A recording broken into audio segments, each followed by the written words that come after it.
திருச்சுவதை ஆலயத்தில் நடைபெறுகிற இந்த ஆகஸ்ட் மாத சிறப்பு திருப்பலியிலே கலந்து செபிக்க வந்துள்ள அனைத்து இறை மக்கள் அவர்கள் குடும்ப உறுப்பினர்கள் அனைவரையும் கடவுள் நிரம்ப ஆசீர்வதித்து இறையருள் பெற்று அவர்கள் நல்ல சுபத்தோடு வாழவும், இங்கு வந்துள்ள அனைத்து சிறுவர் சிறுமிகள் இறை பக்தியில் வளரவும், அவர்கள் கல்வி சிறக்கவும், அவர்கள் குடும்பத்தில் நல்ல சுபத்தோடு இருக்கவும், உள்ளாத்மின் ஆரோக்கிய அமைக்கவி அனைவரும் செவ்வேலை நிறைவாக நன்றாக நடைபெறவும், படித்து முடித்த இளையோருக்கு நல்ல வேலை வாய்ப்பு கிடைக்கவும், அதற்காக அவர்கள் நன்கு முயற்சி எடுக்கவும், நடந்து வருகிற 2024 கல்வி ஆண்டிலே லோயோலா பப்ளிகேஷனில் எடுக்கும் எல்லா முயற்சிகளையும் கடவுள் ஆசீர்வதிக்கவும், அடுத்த மாதம் நடைபெறும் திருச்சுவை பெருவிழா நல்ல முறையில் நடைபெறவும் திருப்பலியை ஒப்புக் கொடுத்து ஜெபிக்கப்படுகிறது. மேலும் அந்தோணி அன்னபுஷ்பம் குடும்பத்தினருக்காக அன்னபுஷ்பத்தினுடைய ஆண்களை பாட்சிக்காக பிரிவாக விரும்புகிற கணவர் பிள்ளைகளுடைய உறவினர்களுடைய ஆறுதலுக்காக இப்பலியை ஜெபிக்கிறார்கள்.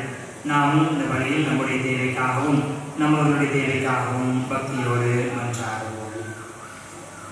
ஆண்டவரே, ஒரு உடன்படிக்கை நிறைந்தருளும், உம் ஏழையரின் ஆன்மாக்களை ஒருபோதும் கைவிடாதே.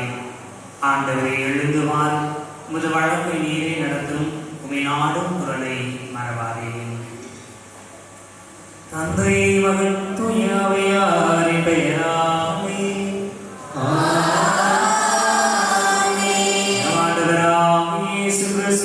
கடவுளிடமும் தூய ஆவியாரின் புறமும் உங்கள் அனைவரோடு இருப்பதாக.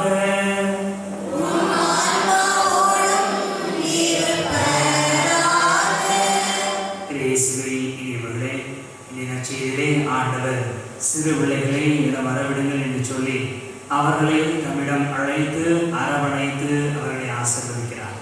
நாமெல்லாம் கடவுளுடைய குழந்தைகள், கடவுளுடைய பிள்ளைகள்.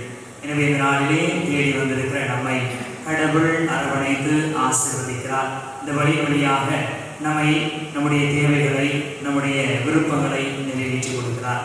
எனவே இந்த வழியிலே கடவுளுக்கு ஏற்புடைய பிள்ளைகளாக கடவுள் வழங்குகிற எல்லா நலன்களையும் பெறுகிற மக்களாக வாழ்வதற்கான வரத்தை வேண்டுவோம்.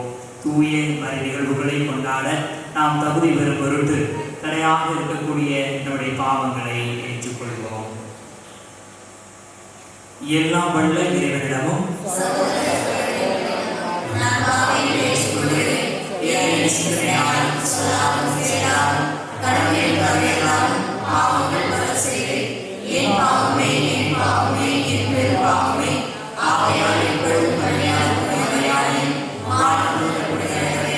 சகோதர சகோதரிகளே, எல்லாம் வல்ல இறைவன் மீது இரக்கம் வைத்து நம் பாவங்களை மன்னித்து நம்மை நிலை வாழ்வுக்கு அழைத்து செல்வாராக.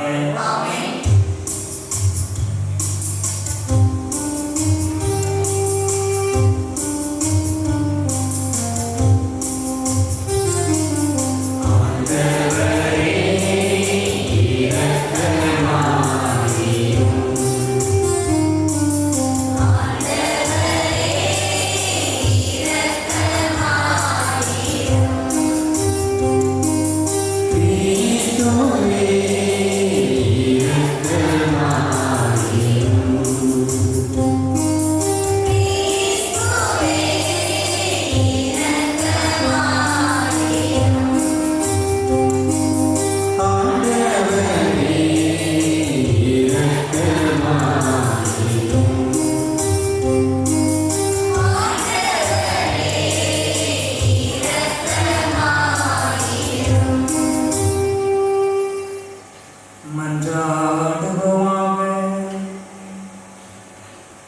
என்றென்றும் உள்ள எல்லாம் வல்ல இறைவா, உம் தூய ஆவியார் எங்களுக்கு கற்றுத் தந்தவாறு உமை தந்தை என அழைக்க நாங்கள் துணிவு கொள்கின்றோம். நீர் வாக்களித்த உரிமை மேலான விண்ணக வீட்டுக்கு நாங்கள் வந்து சேரும்படி நீர் தேர்ந்து கொண்ட மக்களுக்குரிய மனப்பான்மையை எங்கள் இதயங்களில் பொழிந்தருள்வீராக. உம்மோடு தூய ஆவியாரை ஒன்றிட்டு இறைவனாய் என்றென்று வாழ்ந்து ஆட்சி செய்கின்ற எங்கள் ஆண்டவர் உம் திருமகனுமாகிய இயேசு கிறிஸ்து வழியாக உம்மை மன்றாடுகிறோம்.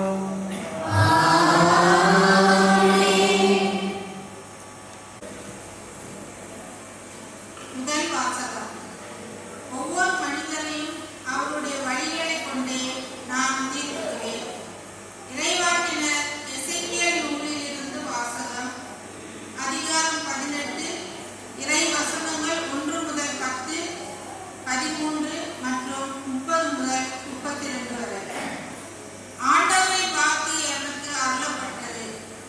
புளித்த திராட்சை பழங்களை பெற்றோர் தின்ன பிள்ளைகளின் பழி பூசிற்றார் என்னும் பழமொழியை இஸ்ரேல் நாட்டை குறித்து நீங்கள் வழங்குவதன் பொருள் என்ன?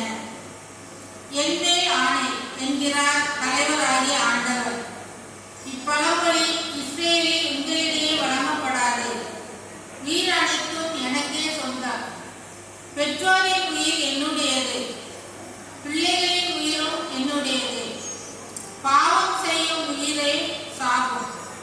ஒருவன் நேர்மையாளனாய் இருந்து நீதியையும் நேர்மையையும் கடைபிடித்தால் மலைகளின் மேல் உண்ணாமலும் இஸ்ரவேல் வீட்டரின் சிலைகளை நோக்கி தன் கண்களை ஏறெடுக்காமலும் பிறன் மனைவியை தரைப்படுத்தாமலும் தீட்டுள்ள பெண்ணை நெருங்காமலும் இருந்தால் அடுத்திருப்பவனை கொடுக்காமலும் கொள்ளையிடாமலும் இருந்து கடன் வாங்கியவனுக்கு அடைமானத்தை திருப்பிக் கொடுத்து பசித்தவனுக்கு தன் உணவை பகிர்ந்தளித்து ஆடையின்றி இருப்பவனுக்கு ஆடை அணிவித்து இருந்தால் வட்டிக்கு கொடாமலும் கொடுத்ததற்கு அதிகமாய் பெறாமலும் இருந்து தன் கையால் அநீதி செய்யாது விலகி மனிதரிடையே எழும் வழக்குகளுக்கு நீதியுடன் தீர்ப்பளித்தால் என் நியமங்களையும் நீதி நெறிகளையும் கடைபிடித்து உண்மையுள்ளவனாக நடந்து கொண்டால் அவன் நீதிமான் ஆவான்.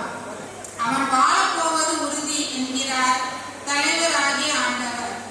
ஆனால் அவனுக்கு பிறந்த மகன் கட்டுக்கடங்காதவனாயும் இரத்தம் சிந்துபவனாகவும் முன் சொல்லியவற்றுள் ஒன்றை பிறருக்கு செய்பவனாகவும் இருந்தார் அவன் வாழ மாட்டான். அருவருப்பான இவற்றையெல்லாம் அவன் செய்துள்ளதால் அவன் சாவது உறுதி. அவனது இரத்தப்பழி அவன் மேலேயே இருக்கும். எனவே இஸ்ரேல் வீட்டாரே, ஒவ்வொரு மனிதரையும் அவருடைய வழிகளை கொண்டே நான் தீர்ப்பிடுவேன் என்கிறார் தலைவராகிய ஆண்டவர். மனமாறி உங்கள் குற்றங்கள் அனைத்தையும் விட்டு விடுங்கள். அப்போது தீமை உங்கள் வீழ்ச்சிக்கு காரணமாயிராது. எனக்கு எதிராக நீங்கள் இழைத்த குற்றங்கள் அனைத்தையும் விட்டு விடுங்கள். புதிய இதயத்தையும் புதிய மனத்தையும் பெற்றுக் கொள்ளுங்கள். இஸ்ரேல் வீட்டாரே, நீங்கள் ஏன் சாக வேண்டும்? எவருடைய சாவிலும் நான் இன்பம் காண்பதில்லை என்கிறார் தலைவராகிய ஆண்டவர். எனவே மனம் மாறி வாழ்வு பெறுங்கள். இது ஆண்டவர் வழங்கும் அருள்வாக்கு.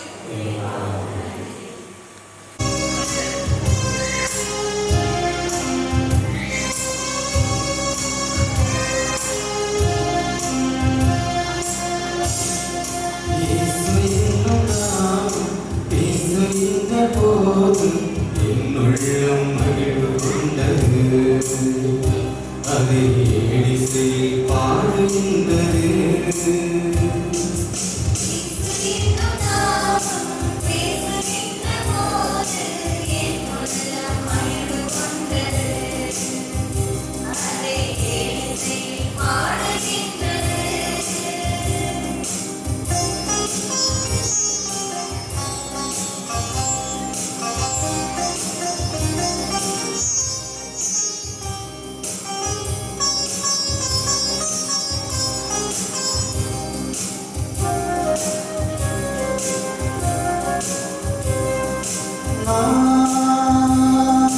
நீ படிக்கும் மகிழ்வு கொண்டே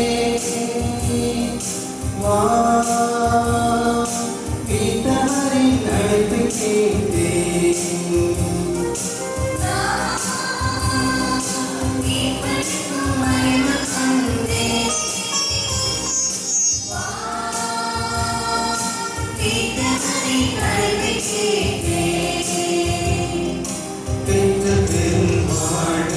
பயந்து கொள்கவென்று பேசியவர் அனுப்பி வைத்தார் தம் ஆவியும் உயிரும் தந்தார்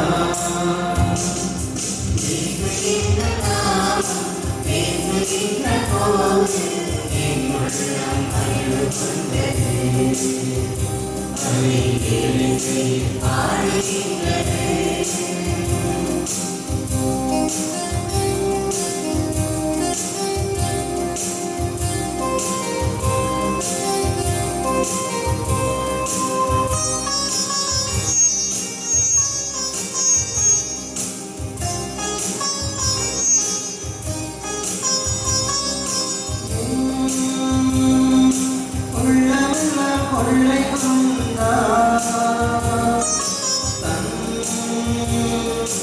இளமதி அங்கு கண்டார்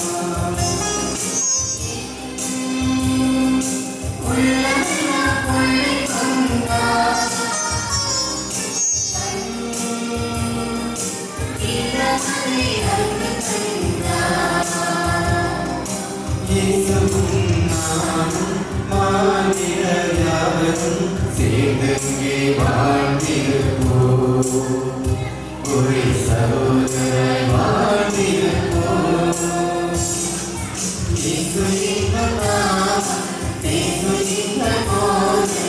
என் உள்ளம் அழிவு கொண்டது அதை பேசி பாடுகின்றது அதை பேசி பாடுகின்றது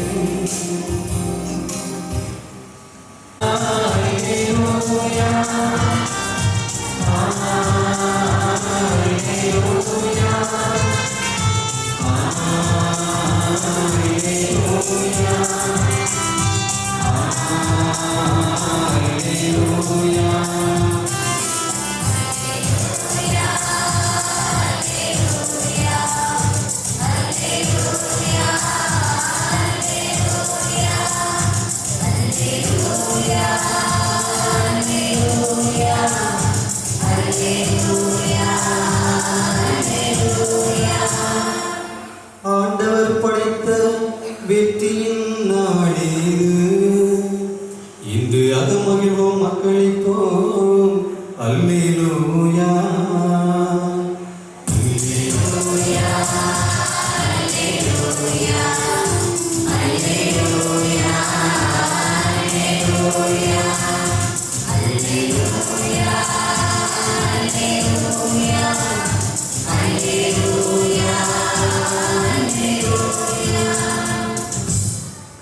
ஆண்டவர் உங்களோடு இருப்பாராக.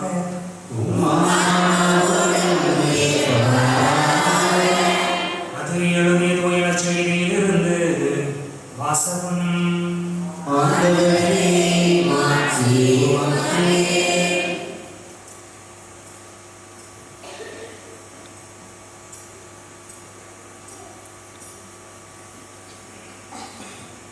புனித மத்தேயு எழுதிய ஆண்டவர் இயேசு கிறிஸ்துவின் நற்செய்தி 19ஆம் அதிகாரம் 13 தொடங்கி 15 முடிய உள்ள இறைவார்த்தைகள். அக்காலத்தில் சிறு பிள்ளைகள் மேல் இயேசு தம் கைகளை வைத்து வேண்டுதல் செய்யுமாறு அவர்களை சிலர் இயேசுவிடம் கொண்டு வந்தனர். சீடரோ அவர்களை அகற்றினர். ஆனால் இயேசு, சிறு பிள்ளைகளை இதில் வரவிடுங்கள், அவர்களை தடுக்காதீர்கள், ஏனெனில் விண்ணரசு இத்தகையோருக்கு உரியது என்றார். இயேசு குழந்தைகளை தொட்டு ஆசி வழங்கிய பின்பு அவ்விடத்தை விட்டு சென்றார். ஆண்டவரின் அருள்வாக்கு.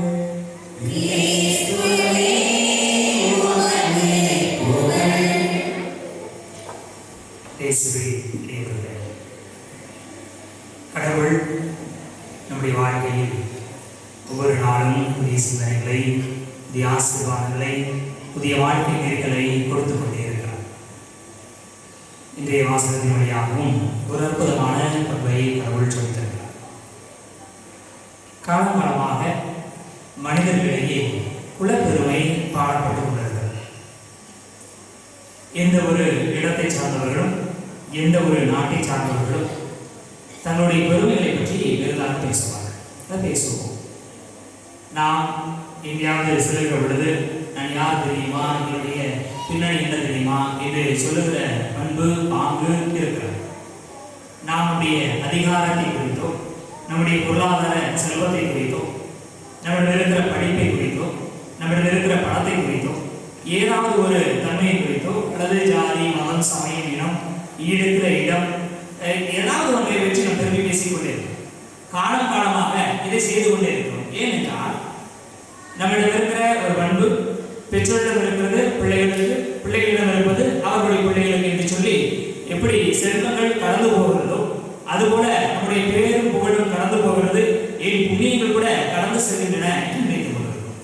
எனவே காலம் காலமாக நம்முடைய பண பெருமைகளை பற்றி நாம் பெரிதாக பேசிக் கொண்டிருக்கிறோம், அல்லது அதற்கு அதிகமான முக்கியத்துவத்தை கொடுத்துக் கொண்டிருக்கிறோம், அல்லது அதை தூக்கி பிடித்துக் கொண்டிருக்கிறோம். கடவுள் இன்றைய நாளிலே ஒரு மாற்று சிந்தனையை கொடுக்க இருக்கிறார். நீங்கள் பெரியவர்களாக இருக்கலாம், பெரிய இடத்தில் பிறந்திருக்கலாம், பெரிய தன்மையை நாம் தாங்கி இருக்கலாம், ஆனால் கடவுள் உங்களுக்கு ஆசீர்வாதத்தை கொடுத்திருக்கிறார். எனவே ஆண்டவருக்கு நன்றி சொல்லுங்கள். முதலாவது. இரண்டாவது, ஆண்டவர் உங்களை ஆசீர்வதித்திருக்கிறார் என்றால் அதை வைத்து 4 பேருக்கு நீங்கள் நல்லது செய்கிறீர்கள் என்றால் அந்த புண்ணியம் உங்களுக்கானது. அது உங்கள் ஒருபோது உங்களுடைய குழந்தைகளுக்கானது அல்ல. கடவுள் உங்களை ஆசீர்வதித்திருக்கிறார், உங்கள் வழியாக உங்களுடைய குழந்தைகளை ஆசீர்வதிப்பார், மாற்று கருத்து இல்லை. ஆனால் நீங்கள் சேர்த்திருக்கிற செல்வங்கள் உங்களுடைய பிள்ளைகளுக்கு செல்வது போல உங்களுடைய புண்ணியங்கள் உங்களுடைய பிள்ளைகளுக்கு போகும் என்று நீங்கள் நினைக்க வேண்டாம். உங்களுடைய செல்வங்கள் உங்களுடைய பிள்ளைகளுக்கானது, உங்களுடைய பெயர் உங்களுடைய பிள்ளைகளுக்கானது, உங்களுடைய தகுதி உங்களுடைய பிள்ளைகளுக்கானது. ஆனால் உங்களுடைய புண்ணியங்கள் உங்களுக்கானது. எவர் ஒருவர் விண்ணகத்திற்கு எடுத்துக் கொள்ளப்படுவார், எவர் மோட்சத்துக்கு தகுதியானவராக இருப்பார், எவர் ஒருவர் தனது புண்ணியத்தை சேர்த்துக் கொள்கிறாரோ அவர்தானே ஒழிய நமது மூதாதையருடைய புண்ணியத்தில் நாம் வாழ்ந்து விடலாம் என்று நினைக்கிறவர் அல்ல. இதேவர்களே இந்த ஒரு தன்மையை முதல் வாசகத்தில் காண பிள்ளைகள் பெற்றோர்கள் குளித்த திராட்சை பழங்களை உண்ணுகிற பொழுது அவர்களுடைய பல் பூசிட்டாம் என்கிற பழமொழி இருந்தது. ஆனால் இனி அப்படி அல்ல. பெற்றோருடைய புண்ணியங்கள் பெற்றோருக்காக அவர்கள் மாசற்றவராக வாழ்ந்திருக்கலாம், அவர்கள் புண்ணியங்களை செய்திருக்கலாம். அந்த புண்ணியத்தினுடைய தன்மையை பிள்ளைகள் கற்றுக்கொள்ளாத போது ஒருபோதும் அந்த புண்ணியத்தில் இடம் கிடையாது.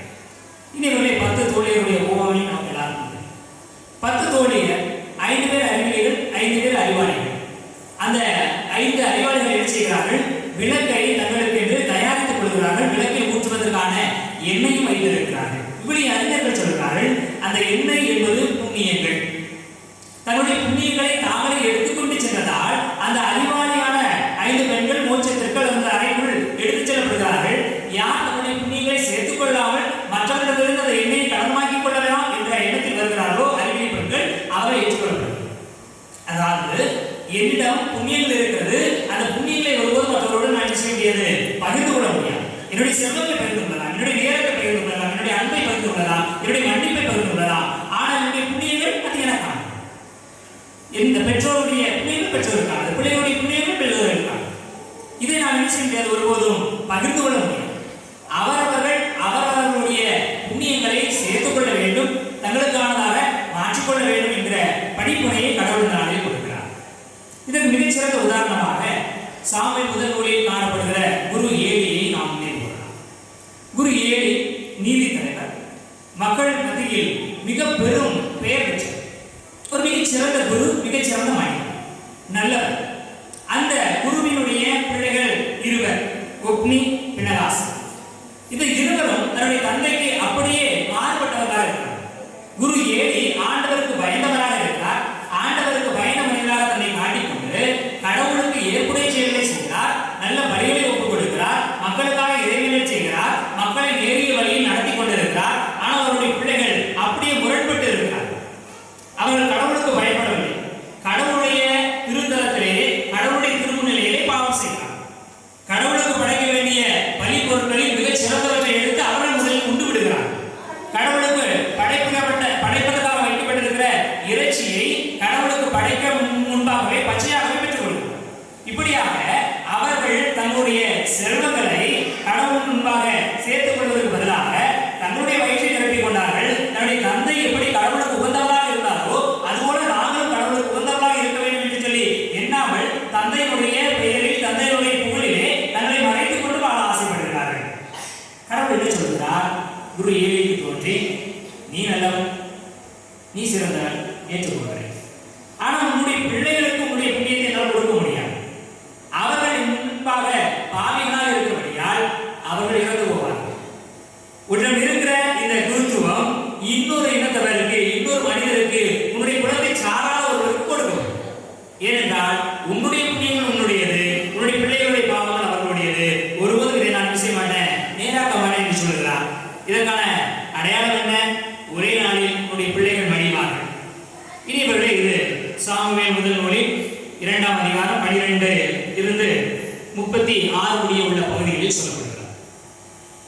அப்படியே நான் குரு ஏலி சிறந்தவராக வாழ்கிறார். அவருடைய பிள்ளைகள் இருவரும் கடவுள் ஏற்புடைய வாழ்க்கை வாழாதபடியால் ஒரே நாளில் இருவரும் இறந்து போகிறார்கள். குரு ஏலி இறந்து போகிறார். அவருக்கு அடுத்ததாக நீதி தலைவராக கடவுள் ஒரு சிறுவனை சாமுவேலை ஏற்படுத்துகிறார். இனி இவர்களே யூத மக்களை பொறுத்தவரையில் சிறுவர்கள் 12 வயதுக்கு உட்பட்ட சிறுவர்களுக்கு திருச்சட்ட நூலை அவர்கள் சொல்லிக் கொடுக்க மாட்டார்கள். யாரெல்லாம் திருச்சட்டத்தை அறியாமல் இருக்கிறார்களோ அவர்களெல்லாம் பாவிகள். யாரெல்லாம் திருச்சட்டத்தை தெரிந்து கொள்ளாமல் கடைபிடிக்க முடியாமல் இருக்கிறார்களோ அவர்கள் எல்லாம் தீயாவிகளோடு ஒப்பிடப்படுகிறார்கள். எனவே குழந்தைகள் இயேசுவிடம் வருகிற பொழுது சிலர்கள் அகற்றுகிறார்கள், தடுக்கிறார்கள். ஏனென்றால் குழந்தைகளுக்கு திருச்சட்டங்கள் சொல்லிக் கொடுக்கப்படவில்லை. குழந்தைகள் திருச்சட்டத்தை இன்னும் கடைபிடிக்க ஆரம்பிக்கவில்லை. எனவே அவர்கள் தீயவர்கள், பாவிகள், தீ ஆவி பிடித்தவர்கள். எனவே அவர்களுக்கு போதகரை போன்ற மிகப்பெரிய மனிதரோடு பழகுவதற்கு இடமில்லை என்று சொல்லி அவர்கள் நினைத்து விடுகிறார். ஆனால் இயேசு கிறிஸ்து என்ன சொல்கிறார்? சிறு பிள்ளைகளை என்ன வாருங்கள். காலகாலமாக சொல்லியிருக்கிற பண்புகள் அல்ல, புதிதாக எதை சொல்லிக் கொடுக்கணுமோ அது முக்கியம். காலகாலமாக பெற்றோர்கள் அவர்களுக்கு முன்பாக இருந்த தலைவர்கள் எதை சொல்லிக் கொடுத்தார்களோ அதிலிருந்து மாற்று கருத்துக்களை நாம் பெற்றுக்கொள்வோம். அவர்களை அப்படியே பின்பற்றுவதால் நாம் வாழ்வு பெற போவதில்லை. எது சிறந்த பண்போ அதை நாம் எடுத்துக்கொள்கிற பொழுதுதான் நாம் வாழ்வு பெற்றுக்கொள்வோம். தந்தை புண்ணியம் செய்கிறார், அது அதற்கானது. மகன் புண்ணியம் செய்ய வேண்டும், அதுதான் அவனுக்கானது. அதுபோல இந்த குழந்தைகளை பற்றி சமூகம் என்ன சொல்லி இருக்கிறது என்பது முக்கியமல்ல. இந்த குழந்தைகளுக்கு மாற்று கருத்தை, மாற்று பாடத்தை நான் சொல்லிக் கொடுக்க விரும்புகிறேன். அவர்களுக்கான புண்ணியத்தை சேர்த்துக் கொள்வதற்கு நான் வாய்ப்பு கொடுக்க போகிறேன். வரவே கூடாது என்ற குழந்தைகளை இயேசு வரவழைப்பதோடு மட்டுமல்லாமல் அவர்களை கட்டி அணைத்து முத்தமிட்டு அவர்களுக்கு ஆசீர்வாதங்களை கொடுத்தார். இவர்களை கடவுள் எப்பொழுதுமே ஒரு மாற்று சிந்தனை கொடுக்க விரும்புகிறார். இதுவரைக்கும் காலங்காலமாக எது சொல்லிக் கொடுக்கப்பட்டிருக்கிறதோ அதுதான் சிறந்தது என்று நினைத்துக் கொள்வதை விட புதிய வாழ்க்கை, கடவுளுக்கு ஏற்புடைய வாழ்க்கை இருக்கோ அதை வாழ முற்படுகிற பொழுதுதான் ஒரு மனிதன் ஆண்டவருக்குரிய வாழ்க்கை வாழ்கிறான். அவன் ஆண்டவருக்குரிய வாழ்க்கையை வாழ்கிறபடியால் அவன் மோட்சத்திற்கு எடுத்துக் கொள்ளப்படுவான். அல்லது மோட்சத்திற்குரிய வாழ்க்கை வாழ்வதற்கான தகுதியும் பெறுகிறான். இனி இவர்களை காலங்காலமாக எது சொல்லப்பட்டது என்பது முக்கியமல்ல. ஆண்டவருக்கு ஏற்புடைய வாழ்க்கை நான் வாழ்கிறேனா அதுதான் சிறந்தது. எனவேதான் குழந்தைகளை இயேசு தன்னை வரவழைத்துக் கொள்கிறார். இதுவரைக்கும் இப்படி சொல்லி இருக்கிறதா? மாற்று சிந்தனை என்ன, எது சரியான பாடம், எது சரியான புரிதல், அதை பெற்றுக்கொள்ளும். காலங்காலமாக நமக்கு இருக்கிற சிந்தனை என்ன? நான் நல்லா இருந்தா போதும், மற்றவங்க ஏற்பட்டு போனா எனக்கு என்ன, அது நமக்கு பிரச்சனை இல்லைன்னு நினைக்கிறோம். அல்லது என்னுடைய வாழ்க்கை சரியாக இருக்கிறதா? போதும். வெகு சிலர் தான் தன்னிடம் இருக்கிற செல்வங்களை இன்னொருவரோடு பகிர்ந்து கொள்கிறார். வெகு சிலர் தான் தன்னிடம் இருக்கிற வாழ்வாதாரத்தை இன்னொருவரிடம் கொடுத்து அவர்களை உயர்த்த முடியுமா என்று நினைக்கிறார்கள். பல நேரங்களில் நம்ம நினைக்கிறோம், என்கிட்ட இருக்கிற செல்வங்கள் தான் என்னை வாழ்வெடுக்கும், என்கிட்ட இருக்கிற செல்வங்கள் தான் என்னுடைய பிள்ளைகளுக்கு வாழ்வு கொடுக்கும் என்று நினைக்கிறோம். அதனால்தான் பெரும்பாலும் எல்லாருமே செல்வங்களை சேர்த்துக் கொள்ள வேண்டும் என்று விரும்புகிறதை தவிர இருக்கிற செல்வங்களை இன்னொருவரோடு பகிர்ந்து கொள்ள வேண்டும் என்று விரும்புவதில்லை. காலம் என்ன சொல்லி கொடுத்திருக்கிறது? செல்வங்கள் என்னுடைய பிள்ளைகளுக்கு செல்வது போல புண்ணியங்கள் பிள்ளைகளுக்கு செல்லும். எனவே எனக்கு நான் இன்னொருவரோடு பகிர்ந்து கொள்ள விரும்பவில்லை, தேவையில்லை என்று சொல்லுவார். ஆனால் இயேசு கிறிஸ்து என்ன சொல்கிறார்? அப்படி இல்லை. உங்களுடைய பிள்ளைகள் வேறுபட்டவர்கள், மாறுபட்டவர்கள், அது வேறு காலத்தில் வாழ்ந்து கொண்டிருக்கிறார்கள். நீங்கள் சொல்லிக் கொடுத்த காலகாலமாக கற்பிக்கப்பட்ட சிறு பிள்ளைகள் கடவுளுக்குரியவர்கள் அல்ல. சிறு பிள்ளைகள் சட்டங்களை அறியாதவர்கள், இறந்தவர்கள், பாவிகள் என்கிற சிந்தனை எல்லாம் மாற்றி போட்டு அவர்கள் கடவுளால் அரவணைக்கப்பட வேண்டியவர்கள் என்ற புதிய சிந்தனை கொடுப்பது போல உங்களுடைய புண்ணியங்களை நீங்கள் வளர்த்துக் கொண்டது போல உங்களுடைய பிள்ளைகளுக்கு புண்ணியங்களை சேர்க்க சொல்லிக் கொடுங்கள் என்று கடவுள் சொல்கிறார். உங்களுடைய புளித்த திராட்சரசத்தை உண்ணுகிற பொழுது நீங்கள் உங்களுடைய பழம் பூசுகிறது போல உங்களுடைய பிள்ளைகளுக்கு பூசாது, அது உங்களுக்கானது. அதுபோல பிள்ளைகளுக்கான தனி வாழ்க்கை என்ன அதை நீங்கள் சொல்லிக் இப்போலாம் ஒரு காலத்தில் இப்போ கிட்டத்தட்ட ஒரு 30-35 வயசுக்கு மேலே இருக்கிறவங்க தன்னிடம் இருக்கிற நற்பண்புகளை தன்னுடைய பேரன்கிட்ட பார்க்குறாங்களா? இல்லை. அவர்கள் இருந்த இறையச்ச பிள்ளைகள் இருக்கிறதா? கட்டாயமாக இல்லை. அந்த மனிதர்களுக்கெல்லாம் கடவுள் என்ன, கடவுளுடைய பக்தி என்ன, கடவுளுடைய சுருப்புகள் என்ன, கடவுளுடைய மீது நம்பிக்கை எப்படி வைக்க வேண்டும் என்பதெல்லாம் சொல்லப்படுது. கொஞ்சம் யோசிச்சுக்காக 30-35 வயசுக்கு மேலே இருக்கிறவங்கலாம் கோயிலுக்கு போகிறப்ப நினச்சிக்குவோம், நல்லா வணங்கிட்டு போவோம். அங்கே தீர்த்தம் வைக்கப்பட்டிருக்கோம் நினச்சிக்குவோம், தொட்டு ஒரு திருச்சிலுவை அடையாளம் உள்ளே போனால் முழங்கால் போனாமல் உட்காரணும். ஒரு சுருபத்தை பார்க்கறப்ப நினச்சிக்குவோம், தொட்டு கும்பிடுவோம். அதனால சுருபத்தை கும்பிடுறதில்ல, அது இருக்கிற ஆண்டவன் நினைத்து வணங்குறது. இது ஏதாவது ஒரு பண்பை இந்த காலத்தில் உள்ள பிள்ளைகள் கடைபிடிக்கிறார்களா?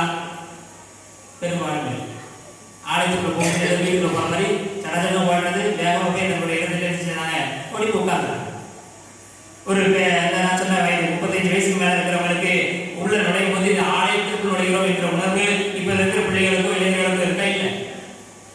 அவர்கள் திருப்பலியை கலந்து கொள்ளாமல், முழுமையாக கலந்து கொள்ளாமல் நற்கருணையை சொன்னாங்க, உட்கொள்ள மாட்டாங்க. ஏனென்றால் நற்கருணையில் ஆண்டவர் இருக்கிறார், பாதி பூசியில் வாங்குறது பாவம் என்கிற உணர்வு உண்டு. ஆனால் இப்போ இருக்கிற இளைஞர்களுக்கோ குழந்தைகளுக்கோ நற்கருணையை பற்றி பிரச்சனையே இல்லை, கோயில் போகிறத பற்றி கவலையே இல்லை. நற்கருணை வாங்கிச்சு நம்ம வாங்கினா யாரும் குறை சொல்லிடுவாங்கன்னு சொல்லி வச்சுவாங்க, அதுக்காக நற்கருணை வாங்குறோம் இருக்கிற அந்த நற்கருணையில் ஆண்டவர் இருக்கிறார் என்ற உணர்வோடு வாங்குகிறோமா? பெரும்பாலும் இல்லை. ஒரு சுரூபத்தை பார்க்கும் பொழுது நாம் தொட்டு வணங்குகிறோம். ஏன்? அந்த சுரூபத்தில் இருக்கிற புனிதர் நம்மை பாதுகாப்பார் என்கிற நம்பிக்கை. ஆனால் குழந்தைகள் சுரூபங்களை கண்டுகொள்வதே இல்லை. ஏதோ இருக்கிற சிலை வழிபாடு என்று யாராவது சொல்லிடுவாங்க. அப்ப சிலை வழிபாடு அதை செய்யறாங்க, மீன்போக்காக நாங்கள் அறிந்து கொண்ட ஒரு விஷயத்தை வெளிப்படையாக சொல்கிறோமே தவிர அதோட உண்மை தன்மையை நாம் செய்யறதுல கண்டுகொள்வதே இல்லை. அதனால் கடவுள் சொல்கிறார், பெரியவர்கள் தன்னுடைய வாழ்க்கையில் அறிந்து கொண்ட அனுபவித்த அந்த புண்ணியங்கள் அவர்களோடு தான் இருக்கிறது, பிள்ளைகளுக்கு இன்னும் கடந்து வரவில்லை. ஏனென்றால் பிள்ளைகள் அவர்களுக்குரிய புண்ணியங்களை, அவர்களுக்குரிய பண்புகளை அவர்களே சேகரித்துக் கொள்ள வேண்டும், அவர்களே தேடிக்கொள்ள வேண்டும் என்ற பண்பு இன்னும் சொல்லிக் கொடுக்கப்படவில்லை. பெற்றோர்கள் அதிகமாக பிள்ளைகளுக்கு எதை கற்றுக் கொடுக்கிறோம்? நல்லா படி, நல்ல வேலைக்கு போ, அதிகமாக சம்பாதிச்சுக்க, உன் வாழ்க்கையை பார்க்க. அவர்களுடைய வாழ்க்கையை பார்ப்பதற்கும் அவர்கள் சம்பாதிப்பதற்கும் அவர்கள் என்ன செய்ய வேண்டும் என்று சொல்லிக் கொடுக்கிறோமே தவிர ஆண்டவருக்குரிய வாழ்க்கையை வாழ்வதற்கு பற்றி சொல்லிக் கொடுக்கிறோமா? இல்லவே இல்லை. எனவே நம்முடைய பிள்ளைகளிடம் அந்த புண்ணியங்களை வளர்த்துக் கொள்ள வேண்டும், நல்ல வாழ்க்கை வாழ வேண்டும் என்கிற பண்புகளோ விழுமியங்களோ ஏக்கமோ தோன்றவே இல்லை.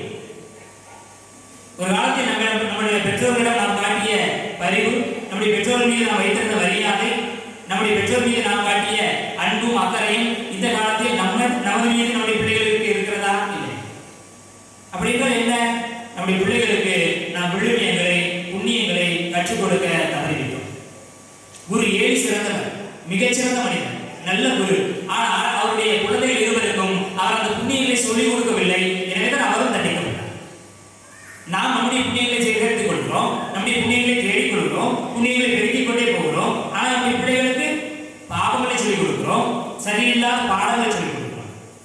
படி படி படி, செல்வத்தை சேர்த்துக்க, வாழ்க்கை நீ பாருங்க, எவைக்கு போனாலும் பிரச்சனை இல்லை, நீ நல்லா இருக்கு, உணவு பொருட்களை கொண்டு போறியா, யாருக்கு கொடுக்குறாரு நீ நல்லா சாப்பிடு, தண்ணி கொண்டு போறியா, யாருக்கு கொடுக்குறாரு நீ குடி, மதம் கூட சேராத, அவன் கூட சேராத, இவன் கூட சேராத, அங்கே போகாத இங்கே போகாத, எதெல்லாம் செய்யக்கூடாதோ அதைத்தான் செய்யக்கூடாது. இனி இவர்கள் சீடர்கள் செய்தது போல, சீடர்கள் கரெக்டாக சிறு பிள்ளைகள் இயேசுவை தேடி வருகிறாங்க, கடவுளை தேடி வருகிறாங்க. நினைச்சாங்க, போகாத, கடவுளை வராத, ஏன் அங்கே நின்றுங்க என்று சொல்றாங்க. ஆனால் இயேசு சொல்றாரு, எங்கிட்ட வர விடுங்க. நம்முடைய பிள்ளைகளுக்கு ஒரே நேரத்தில் டியூஷன் இருக்குது, கோயில் ஜவாருக்கு எங்கே அனுப்புவோம்? டியூஷன் தான் அனுப்புவோம். கோயில் ஜவா எங்கே சொல்லலாம், வீட்டில் சொல்லிக்கலாம், வீட்டில் சொல்லுவானா சொல்ல மாட்டான், அதுக்கு நமக்கு கவலை இல்லை. ஆனால் டியூஷன் போகலாம், ஐயோ வீட்டு போட முடியலன்னா நாளைக்கு டீச்சர்ஸ் திட்டுவாங்களே, என் பிள்ளைகள் வந்து முன்னாடி அவமானம் பண்ணிக்கிறதா, புண்ணிய வாழ்க்கையில் உங்களுடைய பிள்ளைகள் தோற்று போவார்களே, அது குறித்து கவலை இல்லை. எனவே நீங்களே கடவுள் சொல்லிக் கொடுக்கிறார், நீங்கள் நல்லவர்களாக இருக்கலாம், உங்களே நான் ஆசீர்வதிக்கிறேன், நீங்கள் எனக்கு பணிவுள்ளவர்களாக இருப்பது வழியால் உங்களுடைய வாழ்க்கையை நான் மேம்பட செய்திருக்கிறேன். ஆனால் இந்த வாழ்க்கையிலே வேணால் உங்கள் பிள்ளைகளுக்கு போகலாம், அவர்களுடைய வாழ்க்கை தரம், உண்மை தன்மை, புண்ணிய வாழ்வு ஒருபோதும் மேம்படாது. அவர்கள் அவர்களுடைய புண்ணியங்களை அவர்களை தேடிக் கொள்வதற்கு நீங்கள் அனுமதிக்க வேண்டும். சீடர்களை போல உங்களுடைய பிள்ளைகளை தடுத்து விடாதீர்கள், அவர்கள் என்ன வர அனுமதி. கோயிலுக்கு போ, நல்ல வார்த்தையை பேசு, நல்லது செய், பெரியவர்களை மதி என்பதை சொல்லிக் கொடு.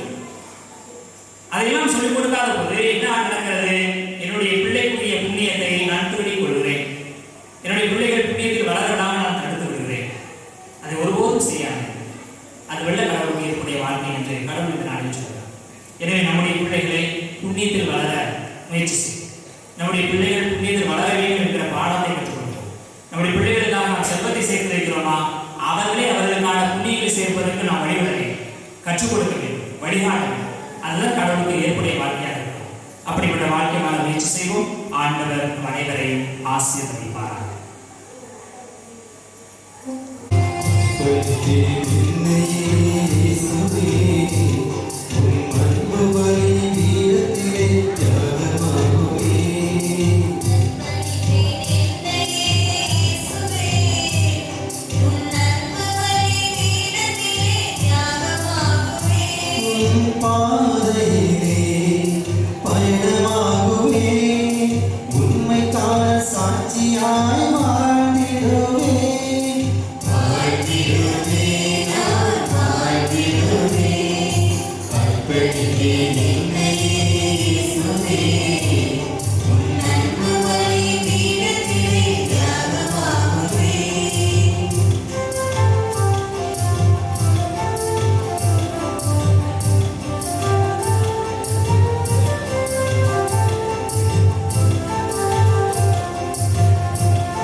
சகோதர சகோதரிகளை, உங்களுடைய மாணி பலி இல்லாமல் தந்தையாக இறைவனுக்கு ஏற்றதாகும்படி மன்றாடுங்கள்.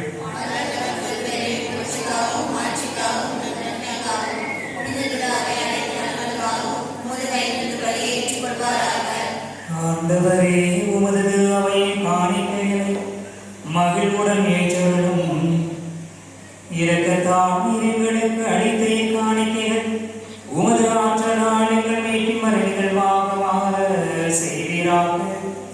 எங்கள் ஆண்டவராகிய கிறிஸ்து வழியாக உம்மை மன்றாடுகிறோம். ஆண்டவர் உங்களோடு இருப்பாராக.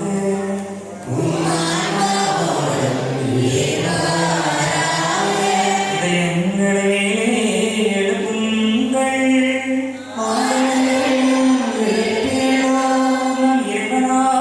ஆண்டவருக்கு நன்றி பாடுவோம். ஆண்டவரை தூயவரான தந்தை ஏற்றுமுள்ள எல்லாம் வல்ல இறைவா, எங்கள் ஆண்டவராகிய கிறிஸ்து வழியாக எந்நாளும் நாங்கள் மக்கள் நன்றி செலுத்துவது மெய்யாகவே தகுதியும் நீதியும் ஆகும். எங்கள் கடமையும் எங்களுக்கு உரிய செயலுமாகும். ஏனெனில் கிறிஸ்துவிடம் உன்னைய பாவ நிலையிலிருந்து மனிதரை புதுப்பித்தார். பாடுபட்டு எங்கள் பாவங்களை அழைத்தார். இறந்தோரிடமிருந்து உயிர் தெழுந்த நிலை வாழ்வுக்கு வழிவகுத்தார். தந்தையை அவர் உயிரம் விண்ணேறி வந்து விண்ணகத்தின் கதவுகளை திறந்து வைத்தார். ஆகவே வானதூதர்களோடு புனிதரின் பெருந்திரளோடு நாங்கள் சேர்ந்து உமக்கு புகழ்ச்சி பண்ணி செய்து முடிவின்றி பாடுவதாவது.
ஆகவே ஆவியை பொழிந்து காணிக்கைகளை தூய்மைப்படுத்த முயல்கின்றோம்.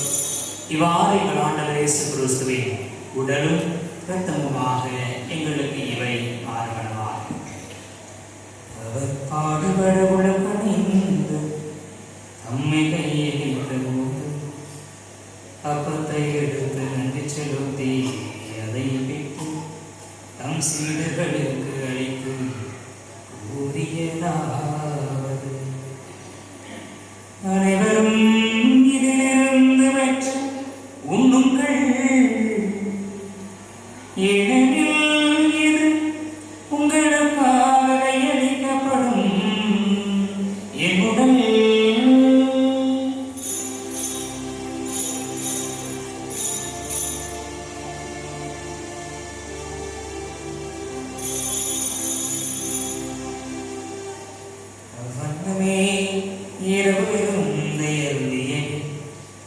கிண்ணத்தையும் எடுத்து மீண்டும் உமக்கு நன்றி கூறி தம் சீடர்களுக்கு அளித்து அவர் கூறியதாவது: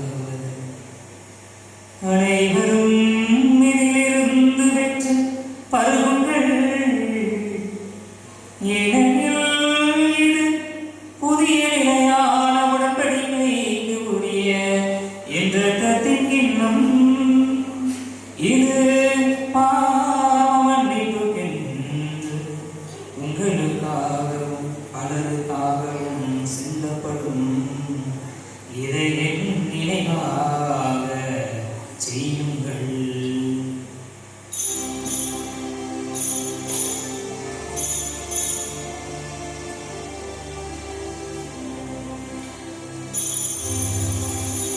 நம்பிக்கையின் மறைபொருள்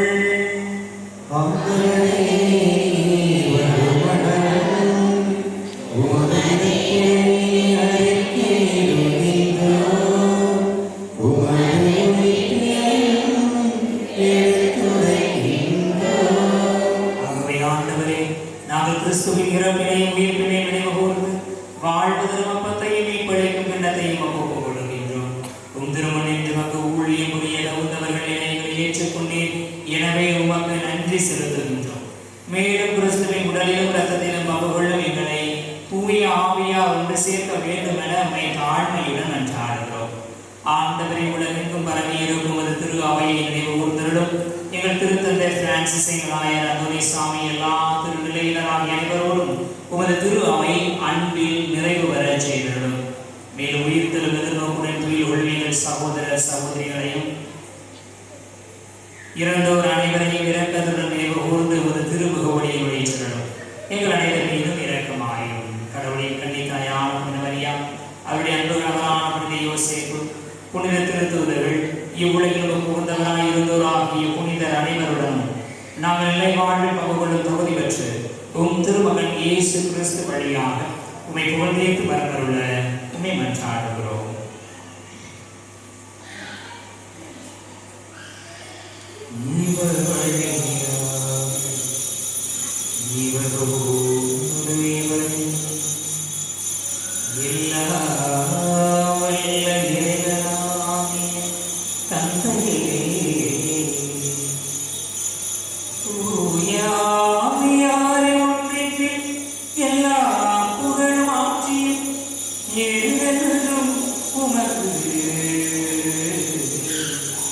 Yeah.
எங்கள் வாழ்நாளில் அமைதியை கனிவுடனருள உம்மை மன்றாடுகின்றோம். உமது இரக்கத்தின் உதவியால் நாங்கள் பாவத்திலிருந்து எப்போதும் விடுதலை பெற்று யாதொரு கலக்கமுமின்றி நலமாயிருப்போமாக. நாங்கள் இது நோக்கி இருக்கும் பேரின்பத்திற்காகவும் இமைப்பராகிய இயேசு கிறிஸ்துவின் வருகைக்காகவும் காத்திருக்கின்றோம்.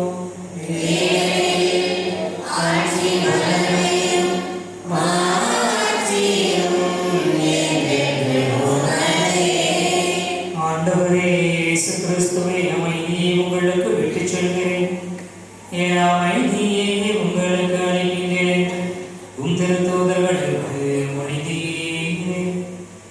எங்கள் பாவங்களை பாராமல் உமது திரு அவையின் நம்பிக்கையை கண்ணோக்கி உமது திருவுளத்திற்கு ஏற்ப அதற்கு அமைதியையும் ஒற்றுமையையும் அளித்தருள்கிறாக. என்றென்று வாழ்ந்து ஆட்சி செய்கின்றவர் நீரே. ஆண்டவருடைய அமைதி உங்களோடு என்றும் இருப்பதாக.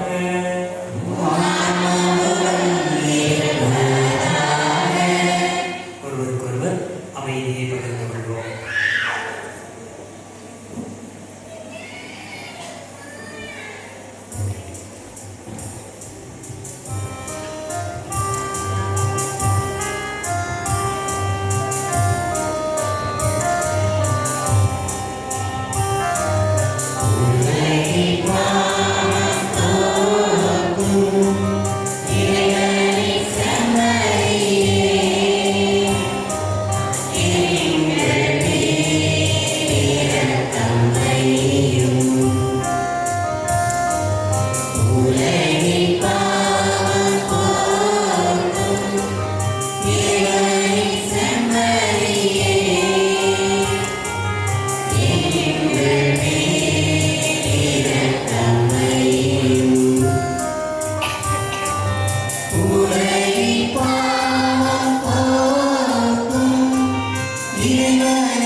இதோ இறைவனின் செம்மறி, இதோ உலகின் பாவங்களை போக்குபவர். செம்மறியின் விருந்துக்கு அழைக்க பெற்றோர் பேறு பெற்றோர்.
அன்பார்ந்த இறைமக்களே, உங்களுக்கு கலந்து கொண்ட உங்கள் அனைவருக்கும் என்னுடைய நன்றிகள். இன்றைய திருப்பலியானது போன வாரத்தில் தான் நம்ம ஊரில் புதிய பெருமான் சிறப்பு விழா கொண்டாடப்பட்டது. அதை இந்த இடத்திலும் கொண்டாட வேண்டும் என்ற எண்ணத்தில் நான் பெருமான் சிறப்பு சிறுவத்தை வைத்திருக்கிறேன். அதற்கு மாலை அணிவித்து இந்த திருப்பலியை அதற்கு மிக்க நன்றி. பங்கு தந்தையிலே நான் சொன்னேன், ஒரு காலத்தில் நாங்கள் எல்லாம் லூர்தராஜ், எரோனிமோஸ், ஜோகி போன்றவர்கள் இருக்கின்ற பொழுது எவ்வளவு வேலை பார்த்தோம் அந்த கோயிலுக்கு பெருமாள் சிறப்பு திருவிழாவுக்கு அப்படின்னு நினைவுக்கு. அது குறிப்பாக கல்லூரியில் பழைய எம்எஸ்சி 2வது வகுப்பு படித்துக் கொண்டிருக்கின்ற பொழுது எரோனிமோஸ் தேவர்கள் அப்பொழுது இருந்த பாய்கராஜ் பிரின்சிபால் அவரை பார்த்து 10 நாள்கள் கட்டாயம் நீங்கள் பெருமாள் லீவ் கொடுக்க வேண்டும் என்று கேட்டார். நான் கேட்காமலே லீவ் வந்து விட்டது. அப்போதான் சிலோன் பிரச்சனை வந்துச்சு. ஒட்டுமொத்த தமிழ்நாட்டுக்குமே லீவ் கொடுத்தார். அதனால அப்படியெல்லாம் நாங்கள் வேலை பார்த்தோம். அந்த ஆகஸ்ட் மாதம் வந்தால் அந்த மன ஓட்டங்கள் எல்லாம் இருக்கத்தான் செய்கிறது. இந்த திருப்பலிக்கு தந்தையவர்கள் அருமையாக பிரசங்கம் கொடுத்தார்கள். எனக்குள்ள பாக்கியம் எனக்கு தான், என் பிள்ளைகளுக்கு கிடையாது. உங்களுக்குள்ள பாக்கியம் உங்களுக்கு தான். இதை நம்ம பெற்றோர்கள் புரிந்து பிள்ளைகளை அறியாதவர்களை இருக்கிறவர்களே இதை செய்ய வேண்டும். இந்த அடிப்படையில் தான் என்னவோ தெரியவில்லை, தூத்துக்குடி மணிமே மாதா கோயிலில் ஐயர்களெல்லாம் பக்கத்தில் இருந்தாங்கன்னா, பெற்றோர்கள் இருந்தாங்கன்னா, ஒரு சின்ன பையன் கூட அங்கங்க திரும்ப மாட்டான்.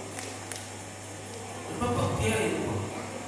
அப்படி எதாவது திரும்பி எதாவது சேர்க்க பண்ணாங்கன்னா அங்கே பக்கத்தில் இருக்கிற மக்கள் சத்தம் போட்டு உங்கள் பையன் எப்படி பண்ணுறான் ஒழுங்காக இருக்குது அப்படின்னு சொல்லி சத்தம் போடுவோம் சொல்லுவாங்க.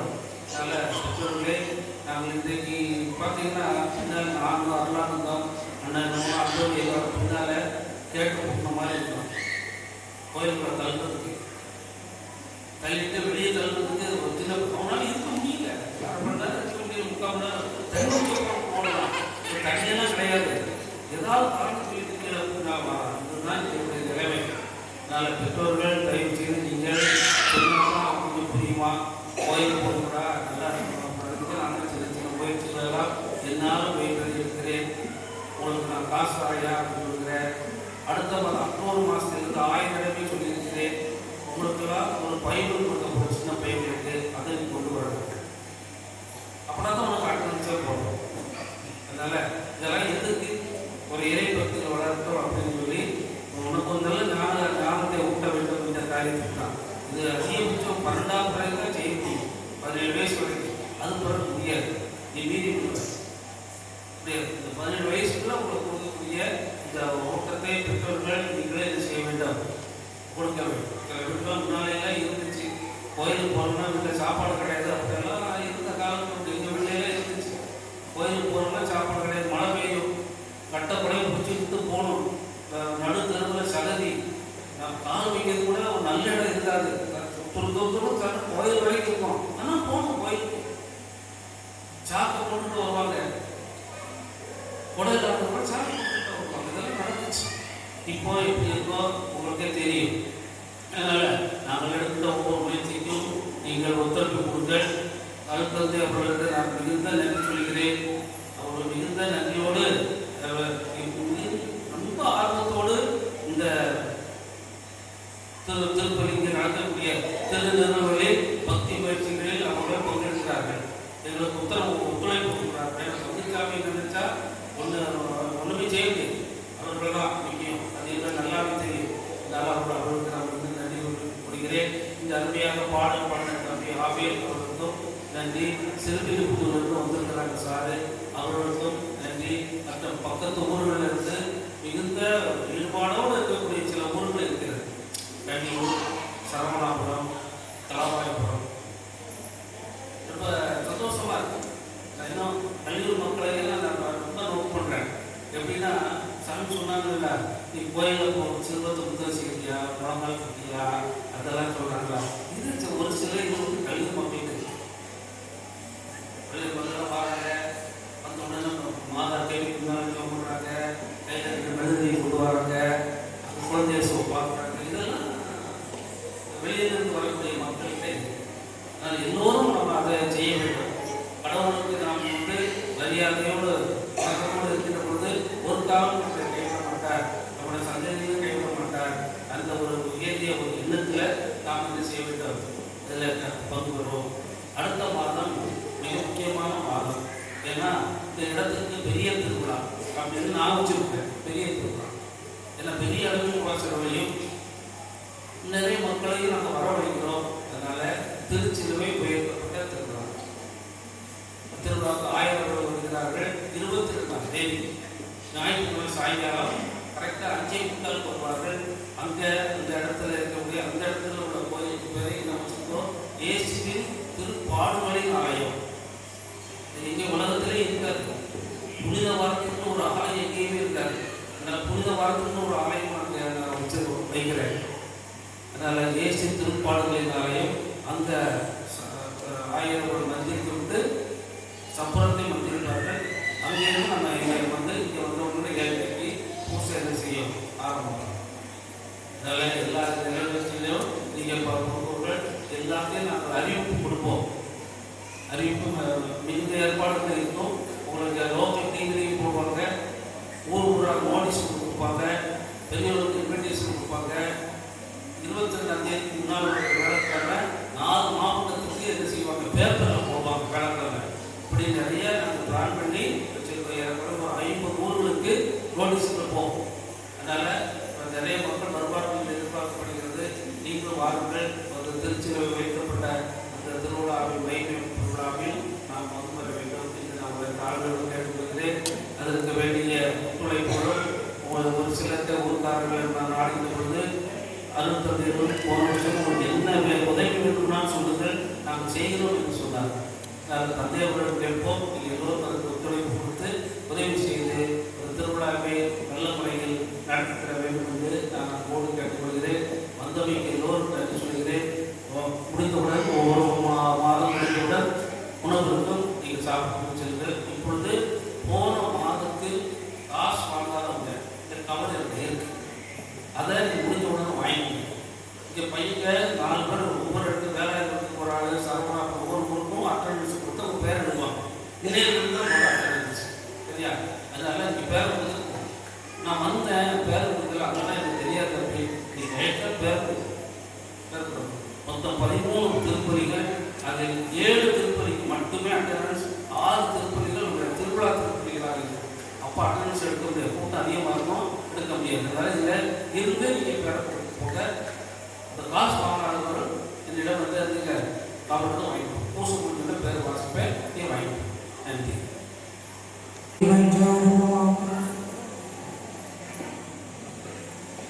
ஆண்டவரே, நாங்கள் உட்கொண்ட திருவுணவு எங்களை உம்மோடு ஒன்றைத்திருக்க செய்து எங்களுக்கு மீட்பு அளிப்பதாக. அது எங்களை உமது உண்மையின் ஒளியில் உறுதிப்படுத்துவதாக. எங்கள் ஆண்டவராகிய கிறிஸ்து வழியாக உம்மை மன்றாடுகிறோம். ஆண்டவர் உங்களோடு இருப்பாராக.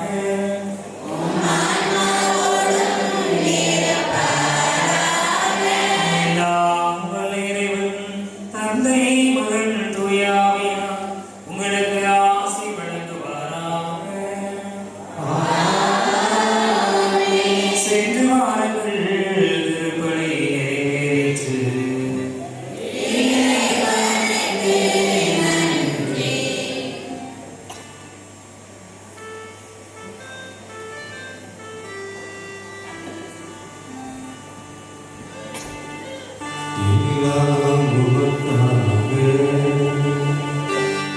எல்லாம்